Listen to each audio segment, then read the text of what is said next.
longer runs in the blood of the human beings, that is Muslims. That is the meaning. La yabqa min al-Qur'ani illa rasmuhu masajiduhum amiratun. As you see, so many mosques filled with people. Wahya kharabu min al-huda. But they will be empty of guidance. When these things happen, when Hazur Akram sallallahu alaihi wasallam dissociates himself from the Muslim leadership of that period, and referring to them he says, ulama'uhum sharru man tahta adimi as-sama'. He doesn't say ulama'i. Ulama of those people will have nothing to do with me. They will be the worst people under the firmament of heaven. So this is the answer to your question. It was destined to happen that way because there was no longer the central leadership, either under prophethood or under Khilafah, to keep resolving these issues and have the Ummah united. What was the answer? What was missing? It was an authority appointed by God. So to put the Ummah back into order and bring them under one united leadership was the only answer, but it could happen only when God sent somebody. And this exactly is the prediction of Muhammad Rasulullah sallam, that Imam Mahdi would appear. He would be appointed by God himself. Messiah would come, who would be a leader appointed by God, and they would be provided with special powers from Allah and light from Allah to bring the Ummah back to one central leadership. We believe as Ahmadis that that process has started. It started around 100 years ago, and that Imam Mahdi and Messiah has come, and he has started the process of reuniting the Ummah, bringing them one after the other together under the one banner of Khilafah which he left behind. And this is what you are seeing as a phenomenon which is continually progressing forward and spreading wider and covering the entire globe. So this is my short answer to your question, please. And I would turn to the second questioner. Hazur, is this on? It's working? Yes. Okay. I just send greetings from Canada, from the people of Canada. Right. And I'm a guest. Mr. Jamil Butt invited me today. Right. And late Munir I met today. Thank you. You're most welcome. And I feel most welcome. And it's a pleasure. And I've been fed well here. And I see you're fun-loving people. And I don't want to ask any hard questions or heavy questions, you know. Anything. You're most welcome.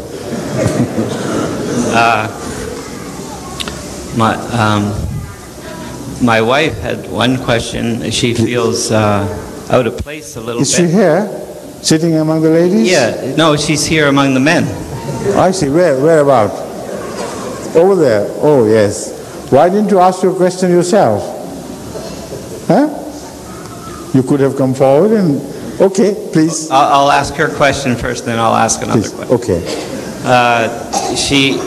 We're not acquainted with your customs, and I know amongst our gatherings in our assembly, the women and men meet together, and she was wondering why it was different. Maybe you have no room, and she also she reached out her hand to shake a man's hand, and it was not accepted.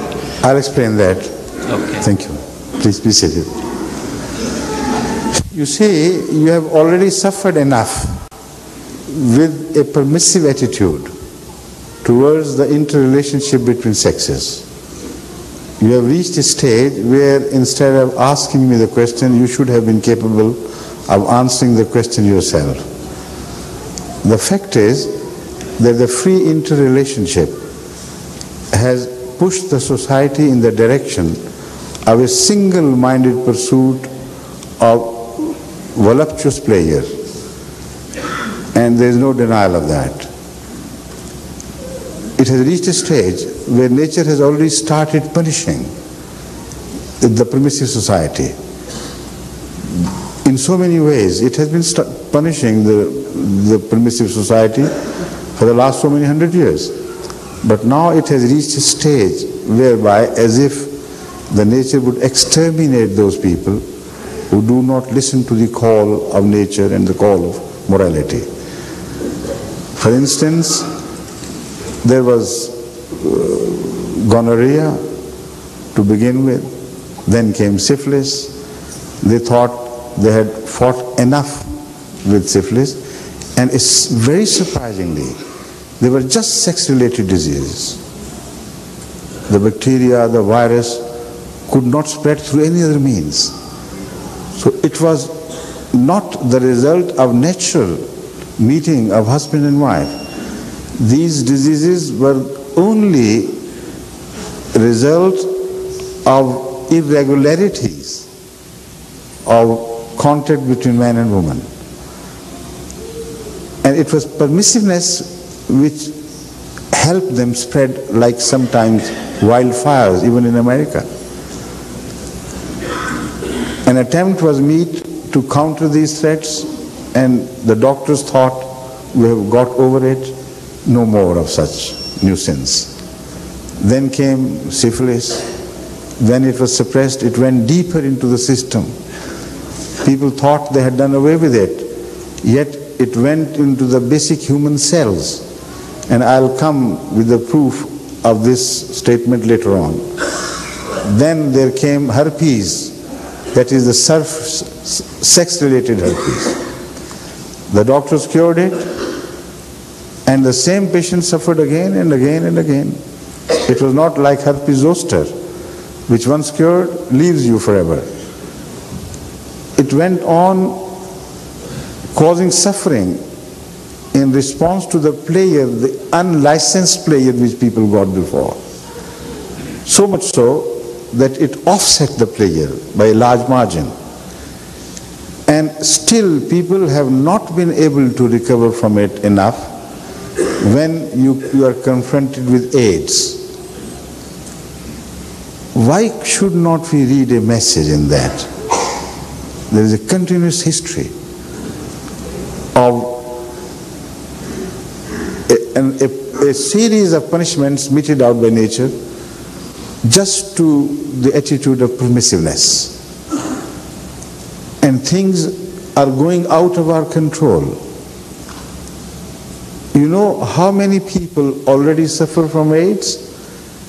Perhaps you don't know the figures, but I can tell you that according to some census of the experts of the medical team, it was said that in America, perhaps at least 30% of people have already become carriers of AIDS.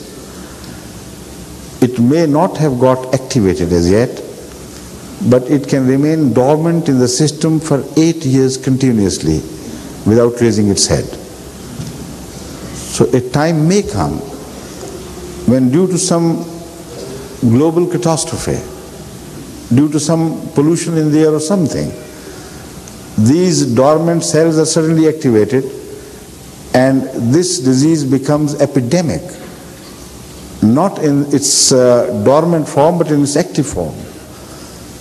All this is due to permissiveness.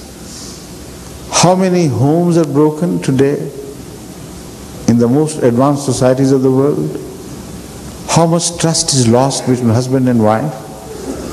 Is enough not enough? What price do you have to pay?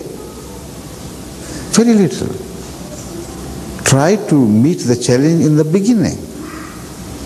So when you do not promote free handshakes between unknown men and unknown women, then this is the first preventive measure which is taken against a society which has that intrinsic tendency.